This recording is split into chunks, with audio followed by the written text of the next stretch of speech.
Why 99.9 of Exorcisms fail. French priest exposes the lie. Your priest might be possessed, and he doesn't even know it. The disquieting truth seldom spoken from pulpits and largely unwelcome within ecclesial discourse is that possession is not the exclusive domain of the profane or the fringe. Rather, it frequently disguises itself in vestments, articulates itself through polished homilies, and takes root within the very structures that claim to safeguard sanctity.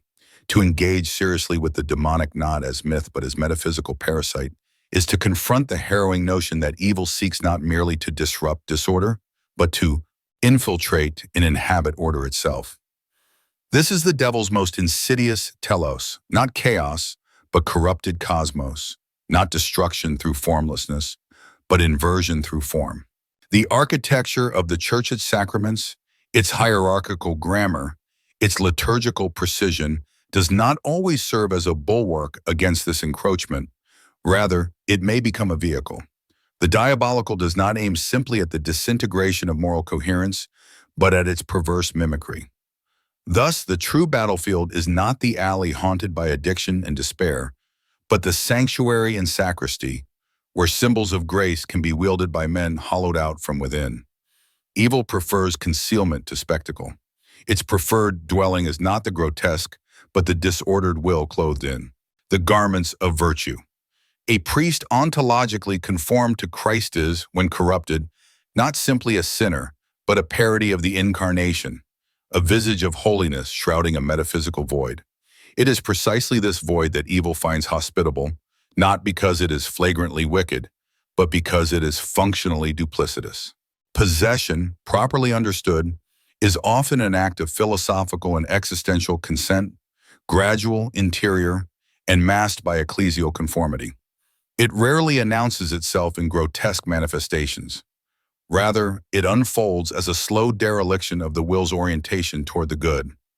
I have known priests whose external decorum was impeccable and gentle in speech, precise in ritual, beloved by their parishes, yet inwardly they harbored wounds festering beneath the surface. These were not charlatans nor hypocrites in any vulgar sense. They were men whose metaphysical compass had been shattered, quietly and imperceptibly, during formation. The seminaries I knew, particularly those of Europe, were not crucibles of sanctity, but mausoleums of mystery. Amidst their neoclassical architecture and solemn cloisters, the sacred was not revered but neutralized. Theology was rendered an intellectual gymnastics, dogma, a flashcard exercise. Prayer became performance. Mystery, the pulsating heart of the faith, was dissected, catalogued, and then discarded. In such an atmosphere, formation becomes deformation. The man shaped in this context emerges not as a vessel of the sacred, but as a polished container of absence. The devil does not need to destroy such men. He only needs to inhabit them. In this sense, possession is not a violent invasion. It is a metaphysical withdrawal. The self, having retreated from being, leaves a vacancy that begs to be occupied. This is the ontological tragedy I have witnessed. The priest who continues to preach with eloquence but no longer believes the radical implications of his own words. He speaks of grace yet feels only fatigue, administers sacraments while his own soul remains arid, casts out demons in others while harboring them within.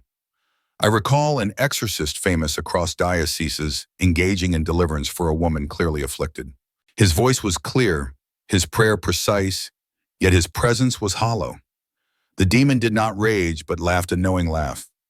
"You speak," it said, "but not from the place where truth lives," and we all understood. This man, burdened with a pornography addiction and plagued by unconfessed envy and doubt, had become dissonant split between persona and personhood.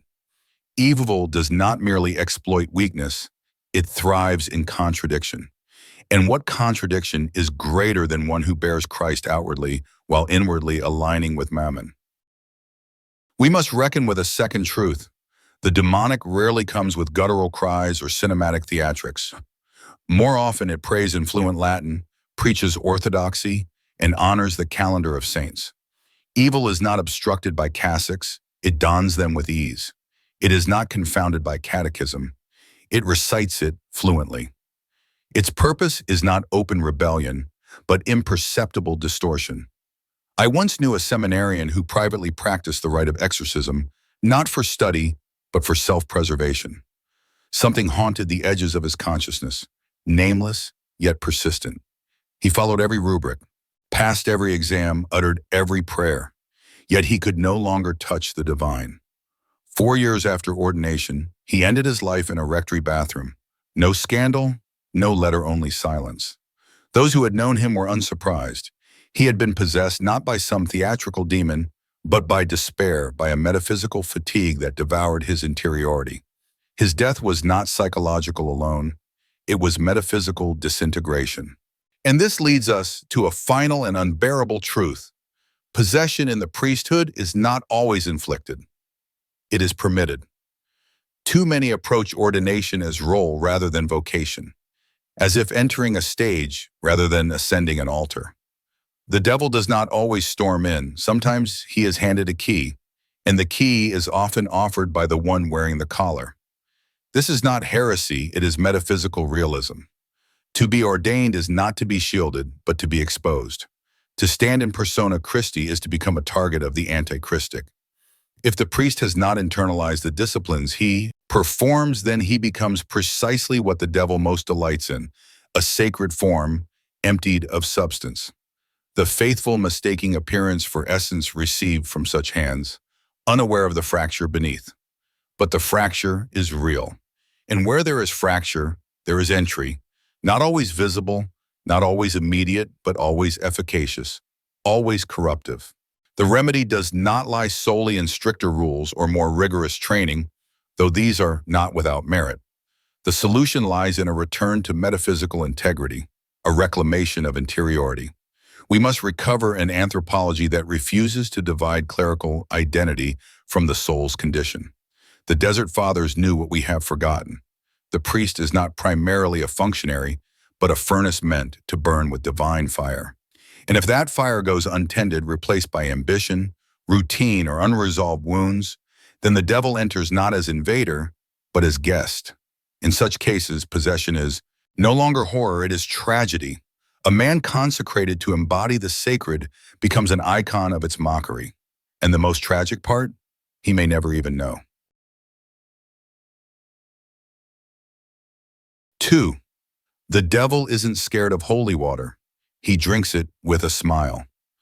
We have reduced the liturgy to the mechanics of alchemy, imagining that if the correct Latin phrases are poured into the proper vessel and flicked with droplets of consecrated water, the devil must recoil like sodium in flame. But metaphysics has never been so mechanistic, and the adversary, far from naive, is not repelled by ritual choreography alone. He has already consumed our sacraments before most of us could articulate the creed. He gulps holy water without so much as a cough because its sacramental voltage does not reside in the molecule but in the marrow of the minister. Not in the H2O, but in that interior conflagration which Dante once named the love that moves the sun and the other stars. When we forget this, we commit a category error of metaphysical proportions. We substitute ontology with incantation, mistaking the rite as causa efficiens when it is only causa instrumentalis.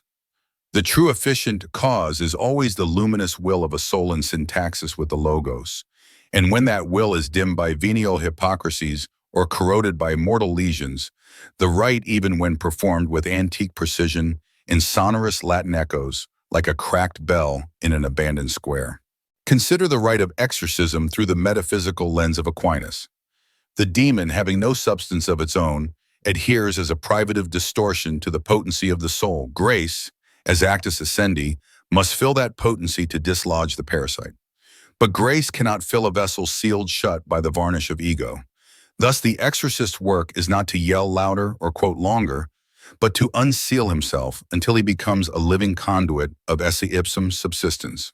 Yet modern clerics, often trained to parse dogma with the meticulous detachment of accountants, approach the rite like lawyers citing precedent. Per ipsum, et cum ipso, et in ipso, they intone without sensing that ipsi has never made habitation in their own effective center. The devil feels this lack as sharply as a bat senses wind. He discerns the tremor of unreconciled lust behind the syllables. He inhales the ambition masked beneath the scent of chrism, and he smiles because he is safer here, in sanctuaries marinated in routine, than in brothels or boardrooms. I have watched an archdiocesan exorcist, perfectly robed and publicly revered, chant the solemn supplication of Pope Leo XIII while silently drafting the outline for his next memoir. The demon did not interrupt. It had no need to. It waited until the final amen, then opened one eye and whispered, "Are you finished marketing yourself?" That moment laid bare the ontic scandal crouching beneath our sacramental economy. The signum spur without the res is not neutral. It is inversion. It strengthens the parasite precisely by convincing the sufferer that nothing authentic dwells within the sanctuary anymore. The early church understood this terror. The Didache insisted on the congruence between formula and life. Origen warned that a single unrepented sin in the exorcist was like a loosened scale in his armor. The Desert Fathers would sooner spend 40 nights in vigil than utter one syllable of deliverance not first earned in weeping. We, by contrast, arrive armed with laminated IDs and therapeutic manuals, outsourcing ascetical labor to rubrics as if rubrics were autonomous talismans.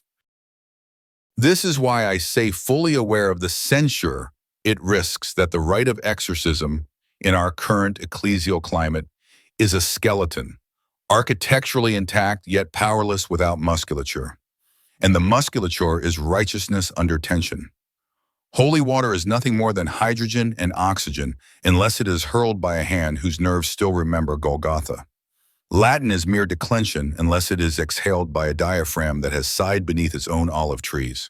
The devil is fluent in every human tongue, but he stumbles at the grammar of kenosis, the syntax of self-emptying, where every pronoun dissolves into thy will. Christ did not expel legion with Deuteronomic recitation, but by radiating an identity so harmonized with the Father that falsehood combusted upon contact. Authority is not in volume or pedigree, it is ontological density. When a saint walks, the atmosphere thickens and demons wheeze. When a half-converted cleric struts, the air remains thin and evil breathes easily. So let us not be deceived. No array of revised translations or more elaborate sprinklers will tilt this cosmic war. The battleground remains the same, the innermost cloister, where the soul either shields its private resentments or becomes an unbroken doxology. If you wish to see a demon howl, find a priest who has learned to love obscurity, who fasts without social performance, who confesses each microfraud of the ego before it metastasizes. Place in his hand a chipped plastic bottle of holy water drawn from a parish tap, and hell itself will tremble not because of episcopally blessed H2O, but because the water carries the resonance of a soul that has become Eucharistic in substance. Conversely, you may bottle the Jordan, cork it in silver, chant every minor propers over it, and hand it to a careerist in clerical garb. The devil will drink deeply, burp politely, and ask for more. Ritual is map, not territory, and if the traveler refuses to move, the map becomes a parody. This is the ecclesial diagnosis we dare not print, yet it hisses through every empty confessional. Formula without fire is tinder for the abyss. Until we reignite the inner conflagration through bleeding penance, adoring study, and friendships that drag our shadows into the light, the devil will go on sipping from our stoops, smirking at our syllabi, and watching as we mint new rubrics like dying empires mint coins, shiny, circulating, and utterly devoid of gold. 3. The Vatican covers up demonic activity. I was ordered to stay silent. They taught me that the highest clerical virtue is obedientia religiosa, a radiant act of surrender by which the priest bends both intellect and will to the common good of the church. Yet what shimmered in theory hardened, in practice, into an iron gag. When I began describing the ontological tremors, I had witnessed tabernacles that felt vacuum cold, sacraments that tasted of dust, pastors whose own blessings recoiled from their fingers. I was escorted down marble corridors to a cardinal's study and informed, with immaculate courtesy, that prudence required my silence. His logic was Thomistic in syntax, yet Machiavellian in telos. Evil, he conceded, was real. Nevertheless, publicizing its incursions would stoke scandal, erode confidence, and arm those who already suspect the Vatican of Gothic conspiracy. Practice humility, he counseled, as though truth-telling were hubris. Do not misrepresent the church, he warned, as though the wounds themselves were fiction. When I replied that shepherds owe their flocks sight as well as psalms, I received a sealed decree stamped with the crimson, keys relieving me of every faculty related to deliverance and citing, blandly, the sake of order and discretion. Such phrases are the bureaucratic mirror of metaphysical privation, order reduced to facade, discretion confused with virtue when it is often fear. Behind those euphemisms lie archives thicker than the Summa, dossiers on convents where the Eucharist levitated and then crashed like crystal, on sacristans discovered at dawn with wrists charred by invisible chains, on priests who vanished after reporting that their breviaries bled. I have handled those files, signed the non-disclosure oaths that sheathed them in parchment secrecy, and felt my conscience molt under the weight of complicity. The rationale is always the same. The institution is fragile. We must spare the simple, faithful terrors that could unmoor hope. Yet paradox yawns wide. By hiding darkness, we guarantee its spread. By anesthetizing the laity with pamphlets on cognitive behavioral therapy, we abandon them to metaphysical assault. Official statements reduce possession to statistical insignificance. Perhaps one case in 100,000, generally explicable by psychosis, seldom demanding more than a discreet blessing. Outside the Gregorian walls, however, the numbers howl. In Alpine villages, children swoon during the asperges. On Andalusian farms, icons swivel toward unseen corners. In Haitian chapels, baptismal fonts boil without fire. Pastors petition Rome for exorcists and receive glossy brochures on mental health resources, plus the instruction to intensify catechesis. Such pastoral minimalism enacts a Cartesian reduction. Vatican medico-legal committees prefer neat etiologies, pathologizing whatever eludes laboratory verification. Yet evil, like being itself, is no empirical datum. It is an ontological deviation, a rupture in creation's teleology. That rupture leaves residues no MRI can register. A nauseating stillness in liturgy, a metallic sky above a rectory, the stench of carrion during the Magnificat. I have stood in parishes where communicants approach the host with eyes like drowned marbles. I have heard nuns chant the office while an unseen countervoice spat antiphonal inversions. To call this merely psychological is to mutilate reality in hope of preserving a tidy ontology palatable to public relations departments. Why then does Rome bury such testimony? Because every organism fears death, and scandal is an apoptotic signal. Curiologic clings to Aristotelian form. The Church is societas perfecta, indefectible, and luminous. Admitting demonic infiltration appears, at least to administrators, as confessing fault lines in the Bride of Christ. They forget that indefectibility resides in the head who sanctifies wounded members.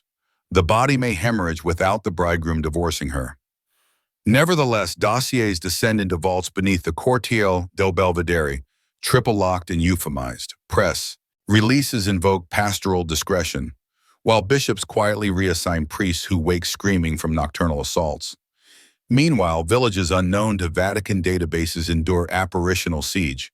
Daughters who blurt flawless Syriac, catechists who bleed from their ears when the Gloria is sung, farmers whose cattle collapse whenever the Angelus tolls. Rome dismisses these as folkloric exaggerations. On the ground, I have breathed the sulfuric hush in rooms where hymnals hiss and candles bend sideways. The cover-up is not masterminded by villainous plotters. It is perpetuated by well-meaning clerics enthralled by an idol of reputational purity. Terrified of appearing medieval or unscientific, they collaborate unwittingly with ancient darkness. Kierkegaard wrote that purity of heart is to will one thing. The Vatican bureaucrat wills to sanctity and optics, and the fissure that results, whether in soul or system, invites occupation by the unholy. Silence thus becomes a vector of infestation. I was once flown to a coastal diocese where the bishop, pale as unlit wax, confessed that his sacristy turned glacial whenever he touched the ciborium. He requested an unpublicized consultation, fearing headlines about a haunted basilica. Rome advised ventilation updates. 2 months later, he collapsed at the consecration. His breath steaming, though the nave was warm. Each buried incident is a metastasis. The Church, ordained to be sacrament of truth, risks mutating into custodian of curated half-light. My obedience fractured beside a teenage boy outside Lyon, wrist bound because he kept clawing his throat. Each time I invoked the name of Christ, black saliva bubbled, spelling Latin anagrams of despair. The village school had never taught him those declensions. After hours of combat, he begged, "Don't let them hide me." He meant, "Do not let the hierarchy bury this." His mother had pleaded with diocesan tribunals and received only brochures on adolescent self-harm. In that plea, I heard the Church's existential fork: shepherd or censor. I chose shepherd. By dawn, he slept exhausted, alive. Rome was informed before sunrise. By sunset, I was told my methods were irregular and must cease. That day, the institution felt less like mater et magistra and more like Pilate washing hands. I surrendered the license of silence. Aquinas reminds us that conscience binds absolutely when enlightened by truth. The Vatican will say I so panic, that my revelations eclipse ordinary means of grace. Panic is bred not by disclosure but by rumor, by the sense that leaders know more than they admit. The faithful deserve metaphysical realism. They deserve shepherds who name the wolves instead of issuing statements about unusual pastoral challenges. I indict not Holy Mother Church, but the bureaucratic phobia that confuses unity with image management. Augustine called the Church a hospital where wounds become trophies of grace. A hospital that forbids diagnosis becomes a tomb. Possession is not, scarce courage is. Truth is not inconvenient. Fear of it is. Every file entombed in subterranean archives is a seed of perdition, watered by secrecy. One day the vaults will open, eschatology guarantees it, and what we concealed will testify against us. Better to exhume it now, expose it to the sun of justice, and let light incinerate what silence has fed. 4. Hollywood lied. Demons don't scream, they smile. Hollywood, with its Gothic orchestras and latex grotesqueries, has trained the modern imagination to conceive of the demonic as an audiovisual eruption, shrill voices filtered through post-production effects, contorted visages bathed in green light. But the metaphysics of evil, as any phenomenologist of despair will affirm, unfolds not in spectacle, but in slowness, geological slowness. It calcifies over years of unnoticed consent. It emerges as a smile, benign and unremarkable, like lichen creeping across a cathedral's facade until the stone no longer gleams. The devil's true triumph is not the exorcist or its cinematic progeny. It is the meme you scroll past at 2 a.m., the one that packages dread into digital irony, transmuting ontological horror into entertainment, convincing the soul that what it should contemplate with trembling can be laughed off with buttered popcorn. Kierkegaard reminds us that laughter can be a shield against the absurd. The demon, ever the strategist, weaponizes this reflex. Dread becomes punchline. The soul, anesthetized by levity, forgets to defend itself. Thus, the occult becomes cosplay, the pentagram a novelty pendant, and Satan himself a late-night punchline rendered into a witty cameo in primetime satire. By baptizing terror in irony, we demand that the real adversary conform to our expectations, arriving, as it were, with Dolby surround and jump scares. But the devil is not a performer. He is a patient artisan. His preferred tactic is not eruption, but erosion. True possession is not a theatrical outburst. It is the phenomenology of incremental decay.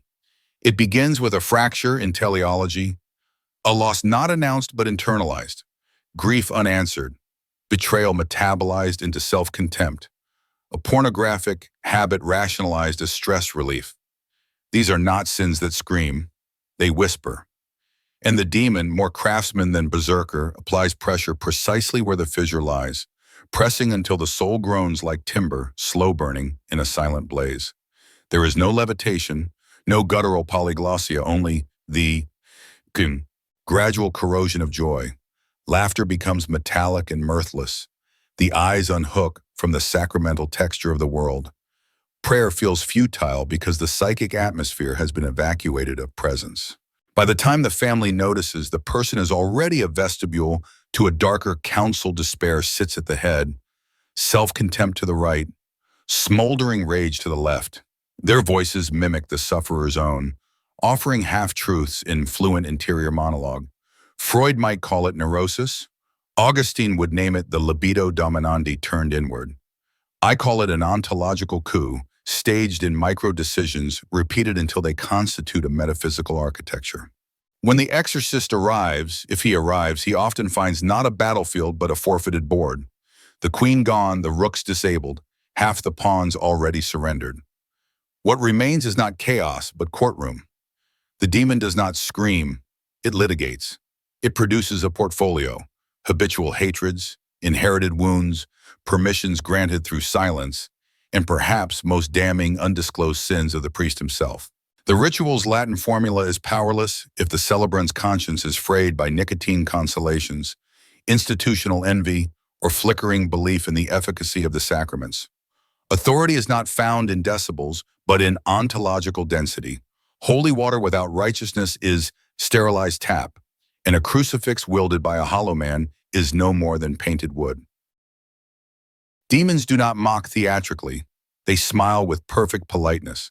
They will endure solemn liturgies, yawning between versicles, fully confident that the priest's internal resentment toward his bishop will nullify every invocation. For vacuity, in spiritual terms, is invitation. The exorcist who has not first scoured his soul of idols of comfort, notoriety, or the unspoken thrill of being the hero enters the field as a paper lion. He may douse the walls in Jordan water, but the adversary will simply lounge in the mist as if basking in summer rain. Deliverance, when it occurs, rarely announces itself with cinematic climax. It happens in the tectonic shift of the will toward the grain of being, a decision to forgive, a refusal to rehearse despair, a reorientation of perception toward a presence too subtle for microphones, yet intolerable to evil. I have seen despair dissolve at the whisper of a kyrie spoken by a grandmother whose arthritic hands trembled, but whose interior life was a fortress. I have also watched demons applaud, literally applaud, when a camera-flanked celebrity priest entered the room, for vanity is their native tongue. And so the lesson is brutally Socratic. Know thyself or be known by darkness in ways you cannot endure. The possession is not won or lost in spectacle, but in the unseen hours, when a soul either rehearses gratitude or feeds comparison, when a culture either sacralizes mystery or monetizes it. We were not merely deceived by Hollywood, we were complicit. We traded vigilance for voyeurism, the prayer of the heart for surround sound terror, and the devil, ever the gentleman strategist, simply honored the terms of exchange. If we are to reclaim lost ground, it will not be through special effects, but through silence restored to reverence, imagination reclaimed from noise, and confessions so radical they leave no crevice for parasitic infestation. Until that happens, the demon will continue to smile. Hollywood will go on scripting screams, and the real possession, the theft of borkagena, of larcy, of wonder, will proceed unnoticed, meme by meme, grin by grin, until a generation mistakes anesthesia for peace and forgets what it felt like when the world shimmered with God.